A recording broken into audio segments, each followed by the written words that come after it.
po kapamilya, ayan po yung kanilang mga tanim kapamilya at ito pala ay napakagandang itanim nito mga kapamilya at ang tawag po nila dito yung tanim nila na to ay Acerola cherry. Yan po yung pangalan po niya at tingnan natin yung mga hilaw pa. Ayan yung mga bunga nito mga kapamilya.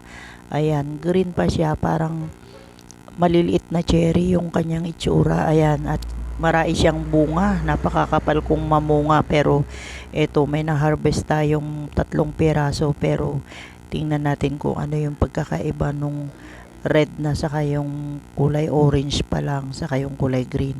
At yan ang tawag po nila dyan kapamilya ay Acerola cherry.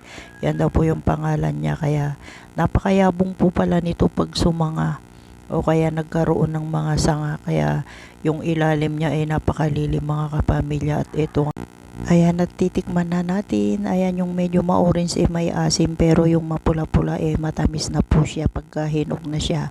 Ayan kapamilya, yan po yung ating tinikmang. Ito yung ginawa nating fermented fruit juice mga kapamilya. Ito po yung molasses saka yung mga prutas na nilalagay natin dito. Yung mga balat ng saging, balat ng mangga o kaya mga saging na hindi na pwedeng pakinabangan, pero dito ginagawa natin kapaki-pakinabang at yan ginagawa natin pangdilig dito sa ating garden. At yung isang takal na yan, isang timba po yung hinahalo natin, kaya ayan yung pangdilig natin sa ating mga garden. Siyempre magdidilig tayo dun sa mga pananim natin na ready na po silang mamulaklak at may mga bulaklak na, para yung mga ating mga pananim mamumunga na sila pagka napabulaklak na natin. Kaya ayan yung ginagawa natin. Yan po yung ginagawa natin na pangdilig dito sa ating garden, at the same time pataba na rin po dito sa ating mga pananim. Kaya ayan yung ating pinangdidilig. Kaya ayan, mainam po pagka may mga ganyan tayong pangdilig dito sa ating garden. At ito nga po yung ating mga melon at pipino malalaki na po sila, kaya didiligan po natin ng ating pangpabulaklak saka yung ating pangpabunga. Yan po yung ating fermented fruit juice kapamilya, at ito maganda pong pang dilig ito kapamilya para dito sa ating mga tanim, kasi napakaganda ang improvement at napakabilis pag nagdidilig tayo nito, katulad ng ating mga sili na napakaliliit pa lang may mga bulaklak na sila, kasi nadiligan natin ng mga ganyan yung ating mga pananim. Kaya kung gusto nyong magbulaklak na yung inyong mga pananim, madali lang pong gawin kapamilya. Ang sukat lang naman po yan 1:1. 1 kilong, kung wala po kayong mabiling molasses, 1 kilong asukal, 1 kilong prutas o balat ng mga prutas. Huwag lang po ninyong isasama yung kalamansi sa lemon, kasi hindi po tayo naghahalo ng ganon. Kaya ayan, lahat ng mga balat ng mangga, papaya, yung mga hinog na saging, ayan, yung mga hinog na saging na nabubulok na, pwede nating hingin dun sa palengke at tayo nakakahingi lang nun, saka natin ginagawa yan. At pag gumawa naman tayo mga kapamilya, matagal na po natin tong ginagamit. Last year pa po natin tong ginagamit, kaya mas matagal, mas maganda po yung ating pangdilig. Kaya ayan, napakatipid naman po nito, at doon sa ating takalan 1 timbang tubig na yung ating nagagamit. Kaya maganda yung kapamilya. Yan po yung ating pinangdidilig sa ating mga pananim, at yan napaka-effective. Talagang kita mo talaga kaagad yung resulta ng ating mga pananim pagka nadidilig natin ng mga ganyan, at napakaganda pong pangpabulaklak yan. Kahit yung mga old na mga pananim natin, pag tinitrim na natin tapos didiligan natin ng fermented fruit juice, napakabilis lang po niyang magbulaklak. Kaya ayan yung ginagawa natin.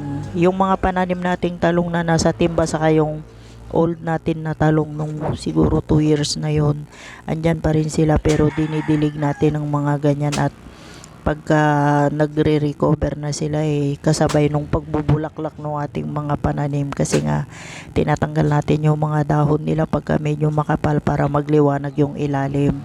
Kaya ayan yung ginagawa natin sa ating mga pananim kapamilya. Hindi na tayo gumagamit ng kung ano-anong pang spray o kaya yung mga pataba na ginagamit.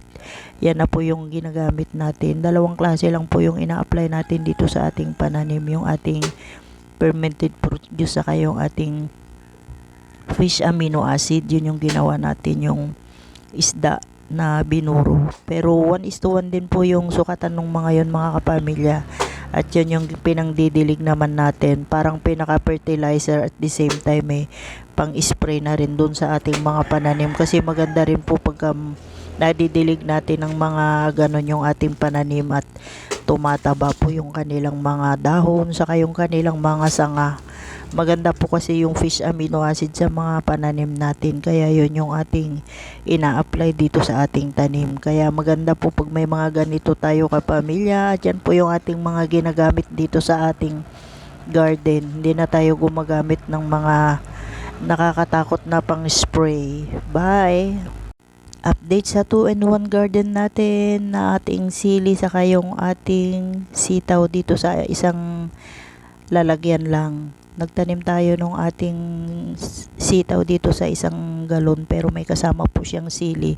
Ang una po nating naitanim dito sa ating mga recycled galon ay yung mga sili, pero dahil limited nga po yung space natin, nagtanim din tayo ng sitaw dito mismo sa ating puno ng mga sili. Kaya ang ginawa natin, 2-in-1 yung ating pananim.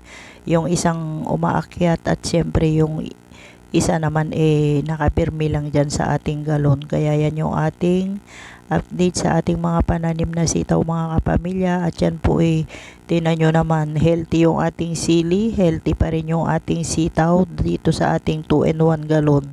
O di po ba napakaganda pagka may mga ganyan tayo.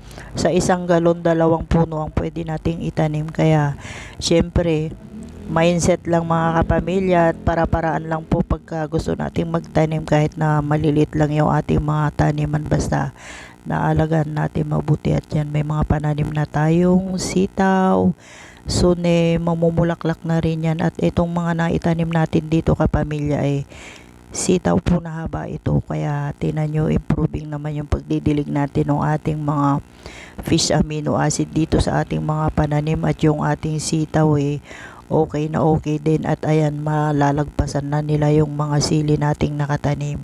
Kaya ayan kapamilya, update po dito sa ating mga sitaw na naitanim sa ating 2-in-1 dito sa ating galon. Kaya maganda po pag may mga ganito tayong tanim at ito hindi na natin bibilin kapamilya. Kaya ayan yung ating mga tanim na sitaw at sili. Yang sili na yan kapamilya, bell pepper po yan, at tong sitaw natin sitaw na haba po yan. At tingnan nyo naman, napakagaganda at healthy yung ating mga pananim dito sa ating galon. Kaya ayan yung ating pananim at improving naman yung mga kanilang paglaki dito. At ayan na po, at umaakyat na nga po sila, halos malagpasan na po nila yung mga kasama nilang sili dito sa galon. At ayan ang kagandahan pagka tayo may mga pananim na ganito, napakabilis lang antayin at kailan lang po natin yan na itanim. Ngayon malalaki na sila, kaya waiting na tayo sa ating mga bunga ng ating mga pananim kapamilya. At syempre ayan kailangan maalagaan natin silang mabuti, at ito malaking tulong sa atin to. Hindi na tayo bibili pagka may mga ganito tayong pananim. Kaya yan ang maganda pagka masipag ka lang talagang magtanim at andyan lang sa iyong bakuran yung mga gulay na kailangan mo, hindi ka na mamumroblema sa budget at di mo na kailangan bumili. Yang mga yan i-harvest mo na lang sa iyong mga garden. At yan, napakagandang mga itanim yan. At itong mga to, napakabilis lang pong antayin ng mga ganitong pananim. Kaya ayan pag namunga, tuloy-tuloy na po yung kapamilya. Yan ang kagandahan pagka nagtatanim tayo ng ganyan. Napakabilis nating antayin, syempre andyan lang sa garden natin at mapapakinabangan mo kaagad. Yun yung mga magandang itanim, yung napapakinabangan natin kaagad.